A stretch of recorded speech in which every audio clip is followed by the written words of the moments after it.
विद्यार्थियों, आज हम एपिडर्मल टिश्यू सिस्टम में रंध्रों के प्रकार के बारे में चर्चा करेंगे। तो रंध्र वितरण यानी डिस्ट्रीब्यूशन, स्ट्रक्चर यानी संरचना और डेवलपमेंट यानी परिवर्धन के आधार पर अलग अलग प्रकार के होते हैं। तो सबसे पहले रंध्रों के प्रकार में on the basis of development यानी परिवर्धन के आधार पर रंध्रों के प्रकार।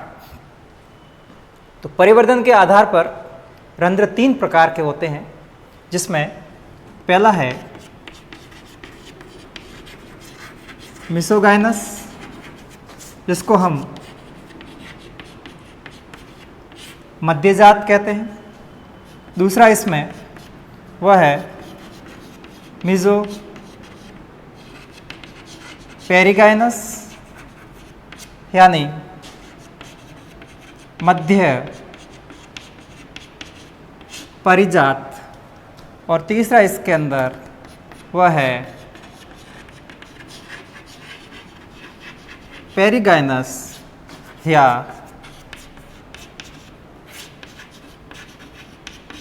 परिजात प्रकार। तो मेसोगाइनस में क्या होगा? आपको रंध्र की संरचना पता है। तो एक स्मॉल पोर होता है और वो दोनों तरफ,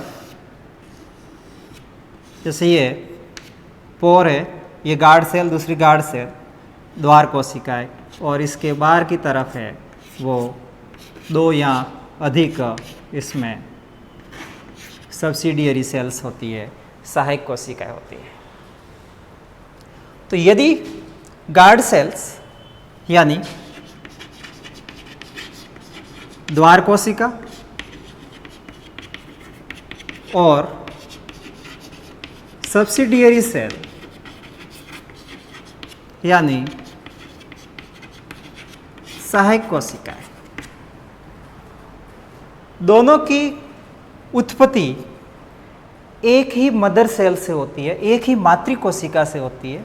यानी स्टोमेटल जो इनिशियल से या स्टोमेटल मदर सेल है वो सिंगल है, और उससे गार्ड सेल और सब्सिडियरी सेल दोनों का निर्माण होता है। तो इस प्रकार के रंध्र प्रकार को हम मेसोगाइनस या मध्यजात प्रकार कहते हैं। दूसरा, पहले इसको देख रहे हैं, पेरिगाइनस या परिजात प्रकार।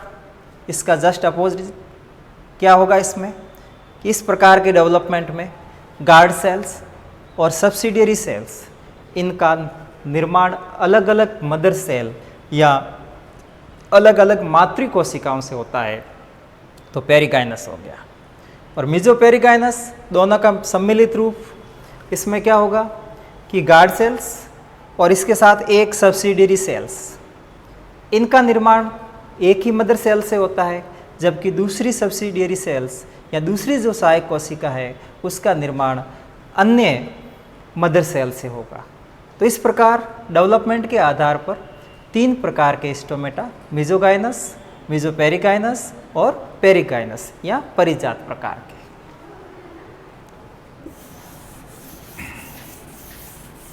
दूसरा है on the basis of distribution, on the basis of distribution, यानी इसको हम वितरण के आधार पर कहते हैं। तो इसके अलग अलग प्रकार है वितरण के आधार पर।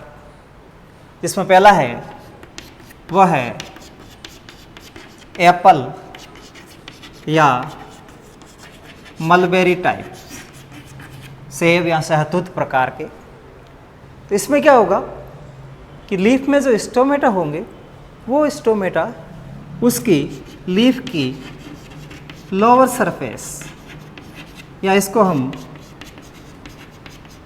अबेक्सियल सरफेस कहते हैं। हिंदी में इसको अपाक्ष सतह कहते हैं, या इसका एक और नाम है लीफ के संदर्भ में ये डोर्सल सरफेस होगी, पृष्ठ सतह होगी लीफ के संदर्भ में। तो वहाँ पर स्टोमेटा पाए जाते हैं, तो इसको हम एप्पल या मलबेरी टाइप कहते हैं। दूसरा इसमें वह है पोटैटो टाइप, आलू प्रकार।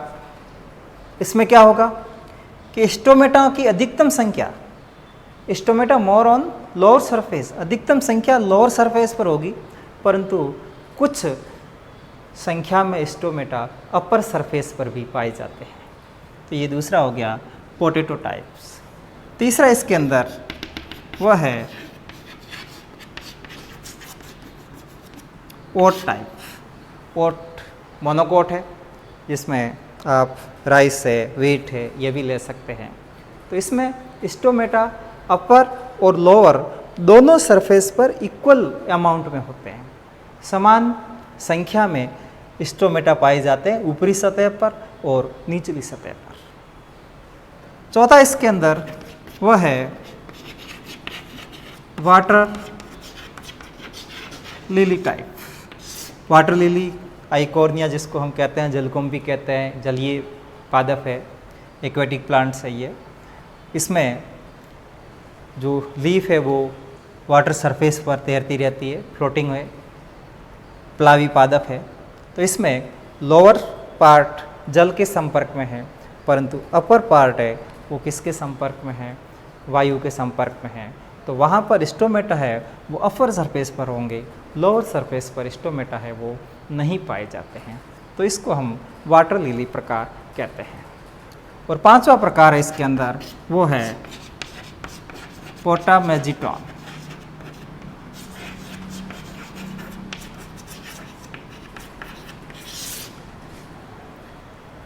ये एक सबमर्ज्ड एक्वेटिक प्लांट्स है, जल निमग्न पादप है, जल में डूबा हुआ प्लांट है।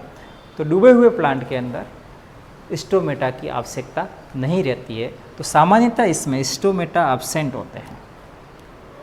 अगर रेयरली यदा कदा रंध्र उपस्थित है, उस स्थिति में वह रंध्र नॉन फंक्शनल होगा, वह रंध्र अक्रियाशील होगा, कोई कार्य उस रंध्र के द्वारा संपन्न नहीं होगा। तो वितरण के आधार पर 5 प्रकार हो गए, एक एप्पल टाइप या मलबेरी टाइप, दूसरा पोटैटो टाइप, तीसरा ओट टाइप, चौथा वाटर लिली टाइप और पांचवा है वो पोटामेजिटॉन टाइप या पोटामेजिटॉन प्रकार।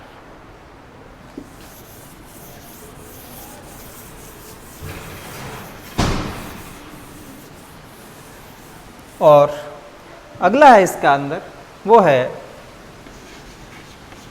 ऑन द बेसिस ऑफ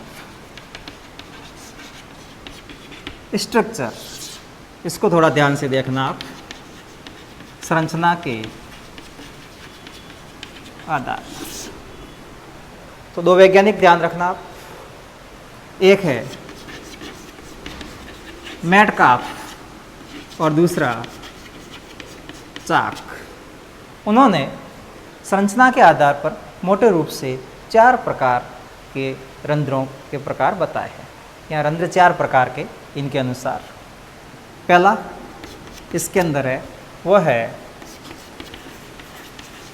एनोमोसिटिक, या इसको हम अनियम कोशिक प्रकार कहते हैं। इसमें क्या होगा कि गार्ड सेल्स उसके चारों ओर सब्सिडियरी सेल्स होती है, परंतु यहाँ पर सब्सिडियरी सेल्स यानी सहायक कोशिका और एपिडर्मल सेल्स यानी दूसरी अधिचर्मी जो कोशिका है उसके मध्य कोई विभेदन नहीं पाया जाता है। तो इस प्रकार के रंध्रों को हम एनोमोसिटिक या अनियम कोशिक प्रकार कहते हैं। और इसका दूसरा नाम है वह है रेनन कुलेसियस, यानी रेनन कुलेसी फैमिली में इस प्रकार के रंध्र आपको मिल जाएंगे। दूसरा है इसमें वह है एन आइसोसिटिक या असम कोशिक प्रकार। नाम से स्पष्ट है असम यानी कोशिकाएं असमान होती है। कौन सी कोशिकाएं? सब्सिडियरी सेल्स या जो सहायक कोशिका है। तो यहाँ गार्ड सेल्स है वो 3 सब्सिडियरी सेल्स या सहायक कोशिकाओं के द्वारा घिरी रहती है, जिसमें से एक सहायक कोशिका की जो साइज है वो छोटी होती है, यानी एक सब्सिडियरी सेल्स है वो स्मॉल साइज की होती है, 2 सब्सिडियरी सेल्स है वो समान आकार की होती है। एक सब्सिडियरी सेल्स छोटे आकार की है, यानी कोशिकाएं सभी समान नहीं है सब्सिडियरी सेल्स, इसलिए इसको एनाइसोसिटिक कहते हैं। और ये पाया जाता है क्रूसीफेरी में, या इसको अपन क्रूसीफेरियस या क्रूसीफेरस टाइप कहते हैं। क्रूसीफेरी या ब्रेसिकेसी फैमिली, इसके आधार पर ये क्रूसीफेरस टाइप हो गया। तीसरा इसके अंदर वह है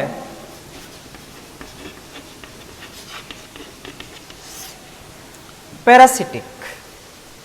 पैरासिटिक का मतलब पराकोशिका कहते हैं इसको।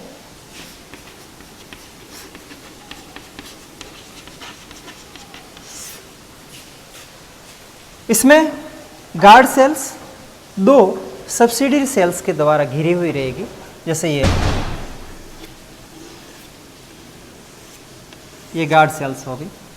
अब सब्सिडियरी सेल्स वो इस गार्ड सेल्स के पैरेलल रहेगी, समानांतर रहेगी, इसलिए इसको अपन पैरासिटिक या पराकोशिकी कहते हैं। यानी ये एक सब्सिडियरी सेल्स और ये दूसरी सब्सिडियरी सेल्स, ये अंदर गार्ड सेल्स और ये साइड में इसके समानांतर ये सब्सिडियरी सेल्स है, तो ये पैरासिटिक हो गई। और इसको हम रूबियसियस प्रकार कहते हैं, रूबियसी फैमिली में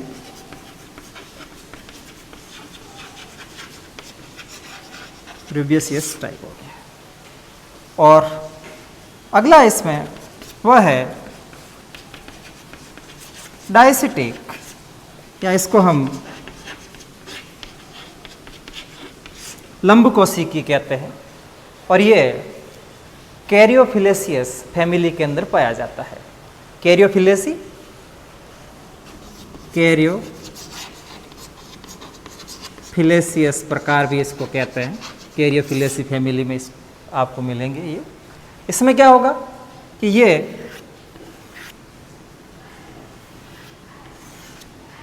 दो गार्ड सेल्स है, ये 2 सब्सिडियरी सेल्स के द्वारा घिरी रहेगी, परंतु वो इसके समकोण पर या राइट एंगल पर, जैसे ये एक और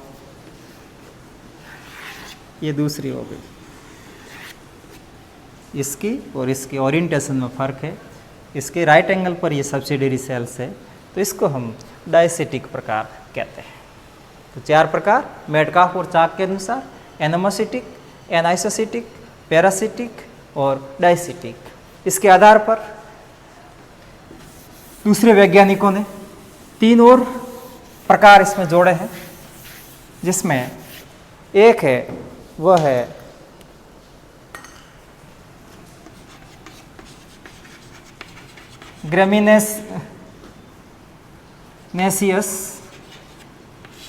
ग्रेमिनेसियस प्रकार, यानी घास रूप इसको हम कहते हैं। ग्रेमिनी कुल के अंदर पोएसी कुल में इस प्रकार के स्टोमेटा मिलेंगे। इसमें क्या होगा, सीधा इतना ही ध्यान रखना है कि इस ग्रासेस में जो गार्ड सेल्स होती है, जो द्वार कोशिका होती है, वो डंबलाकार होती है, यानी डम्बेल शेप्ड या डंबलाकार। शुरुआती वीडियो में बताया था कि इसमें जो गार्ड सेल्स है वो आपको इस तरह से मिलेगी, बीच में से पतली और किनारों पर या सिरों पर है वो कैसी होगी, मोटी होगी। अगला प्रकार इसमें वह है एक्टिनोसिटिक। एक्टिनोसिटिक में क्या होगा कि जो गार्ड सेल्स सब्सिडियरी सेल्स के द्वारा घिरी हुई है, तो सब्सिडियरी सेल्स की संख्या 4 या उससे अधिक होती है। सब्सिडियरी सेल्स 4 या इससे ज़्यादा, और ये सब्सिडियरी सेल्स है वो रेडियली इलोंगेटेड या अरीय रूप से दीर्घित रहेगी, यानी ये गार्ड सेल्स है। तो सब्सिडरी सेल्स है वो इस तरीके से दीर्घित, रेडियली एलोंगेटेड, तो ये एक्टिनोसिटिक हो गया।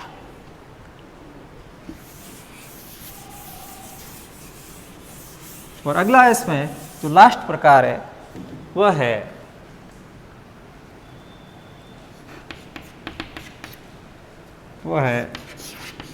साइक्लोसिटिक।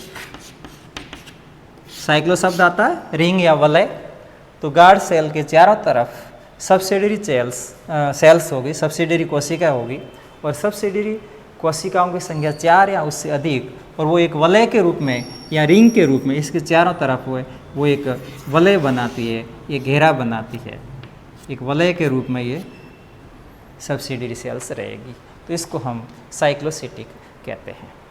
तो इसी के साथ ही एपिडर्मल टिश्यू सिस्टम और इससे पहले वीडियो में हमने सभी प्रकार के टिश्यू सिस्टम या ऊतक तंत्र का अध्ययन कर लिया है।